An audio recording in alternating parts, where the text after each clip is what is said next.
The pickup, 14 yards. And the 49er first down.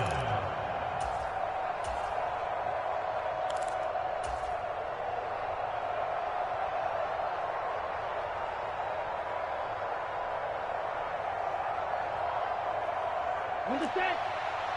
Right,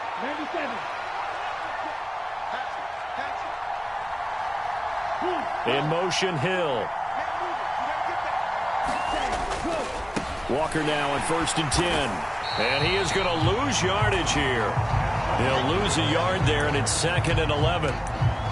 This defense is a difficult one to prepare for, one of the best in the league. They'll come at you from all angles, and they did a nice job there stopping him for a loss. So after the loss of a yard, they'll look to push forward here on 2nd down and 11. Moore, the man in motion. On 2nd and 11 now. Love buying time to his left. And on the left sideline, he caught it, but out of bounds, according to the head linesman. Incomplete. So the ball a little late getting there, and it's 3rd down. I don't know about you, but I wanted to reach out of the booth and snatch that pass myself. That thing floated forever up there. I think that threw off the timing of the receiver. That's why he couldn't get his feet down even though he caught the ball. You know, Charles, I would have liked to have seen that. Yeah, me too. For you. I wanted to see you reach out and catch that. Yeah, you've heard about my hands, huh?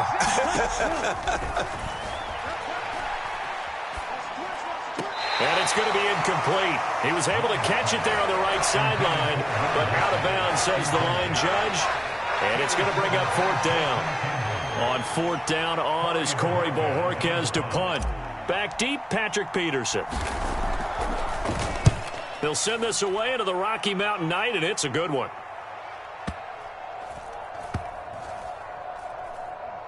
And a great job here. This is going to turn out to be a beauty. This is marked out at about the 3-yard line. That punt was near perfection as it checked up inside the 5-yard line. You never know where these things are going to go, do you? No, what was it? You got a John Heisman quote about that, yeah, right? He said the football is roughly a prolate spheroid, which means it's going to bounce funny, and you never know where it's going to end up.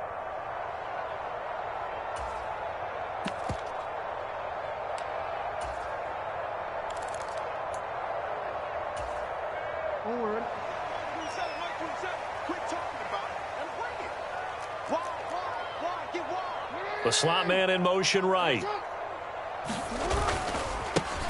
Now the Georgia Southern man, it's Matt Breida. And he's going to be taken down shy of the 5-yard line. Tackled by Ashton Davis up from the secondary. That first down play, all you want to do is wedge out any type of space and try and create enough room. If you have to run the punter out there, he can successfully complete the punt. Yeah, didn't get a ton there, but at least some positive yardage. The run only got a yard. Here's 2nd and 9.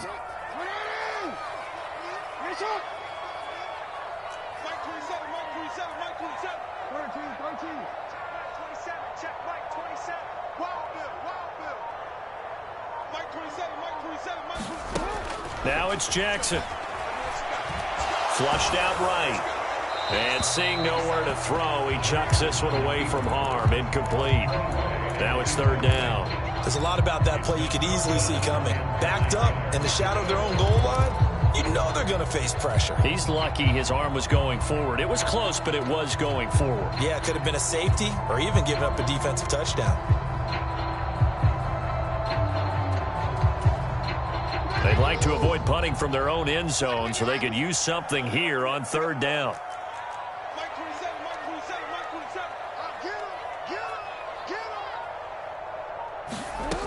Here's Jackson to throw.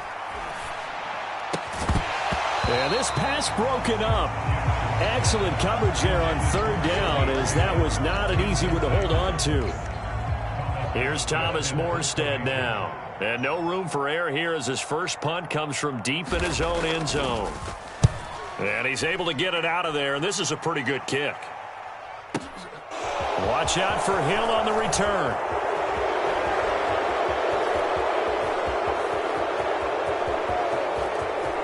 Touchdown, 49ers. He returns the punt 64 yards on the score. And the 49ers will claim the early lead as they're on the board first here tonight.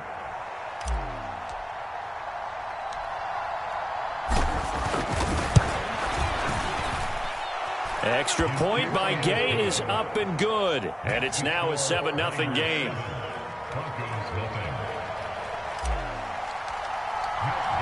So after surrendering the punt return for a score, let's see what they can do in turn on this kickoff. And that one will bounce out of the back of the end zone, so we will start here at the 25.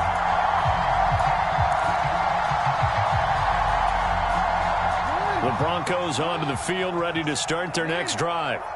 And on the first drive, 3 and out. I know that these are professional athletes, but I would imagine sometimes you get the nerves at the beginning of a game still, don't you? Those don't ever go away. And typically what I've heard from guys and what I remember from playing, if you don't have nerves at the start of a game, it's not going to be a great day for you. You're not really ready to play. So finding a way to harness those nerves and not let them affect you in a negative way, that's what all the guys are looking for.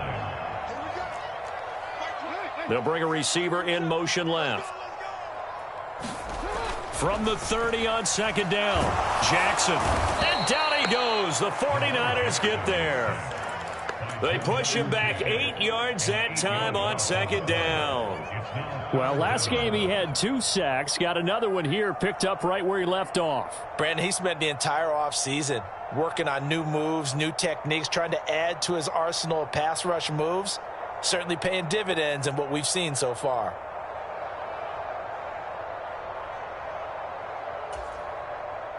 '49ers have an extra defensive back on the field. A nickel set for third down. And they'll send the slot in motion left. Now on 3rd and long, they'll look to throw. And that is incomplete. Oh, he had a defender right there with him to force that to the ground. And 4th down now coming up. Here's Thomas Morstead on now to punt it away on 4th down.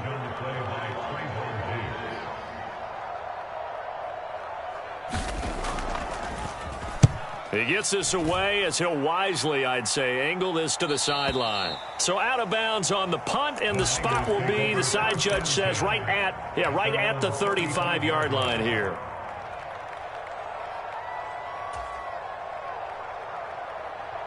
The 49er offense set to get this drive underway. The crowd may be losing just a little bit of the edge after back-to-back punts. They want some big plays. They want to see some offense. They want to see somebody break away, whether it's through the air or on the ground. Now it'll be interesting to see where the patience is on both sides. Each head coach, can you hang in there and not try and force something that could put your team in some jeopardy? That one almost intercepted, but it's incomplete. Not a good throw there, and it'll be 2nd down. Well, they've got man coverage on the outside, and my scouting report on these DBs tells me that they love to take matters in their own hands. They want man coverage, not zone. And there was good coverage there that forced the incompletion.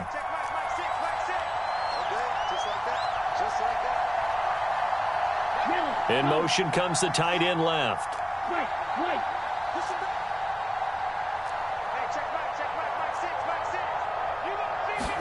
To throw once more on 2nd and 10. Love. Got his man complete over the middle. It's Walker. And they're able to work this across midfield to the 48.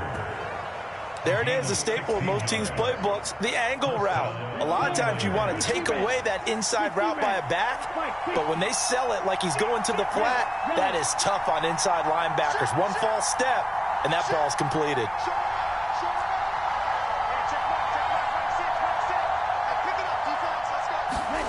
First down, going to the air with Love. And this is going to be caught, but they'll say out of bounds. So it's incomplete. They'll put a check mark in the box where the defense coordinator was saying, how well can we stay with these receivers if we're in man coverage? Because he just did it on that one, forced the incompletion. That allowed him to get bolder with his pass rush, won't it? Absolutely, frees up your guys elsewhere. An incomplete pass on first down. That leads to a 2nd and 10. And they'll bring the big tight end across the formation left. On 2nd down, it's Walker. And that play goes nowhere. Taken down, losing yardage at the 50, right at midfield. 2 yards the loss, and now 3rd and 12. When coaches stress their defense being physical, they don't just mean the big guys. How about the guys on the outside, the cornerbacks? It's not just their job to patrol the airspace. They can get involved in the run game as well. From the midfield stripe, they'll look to throw. That ball nearly intercepted.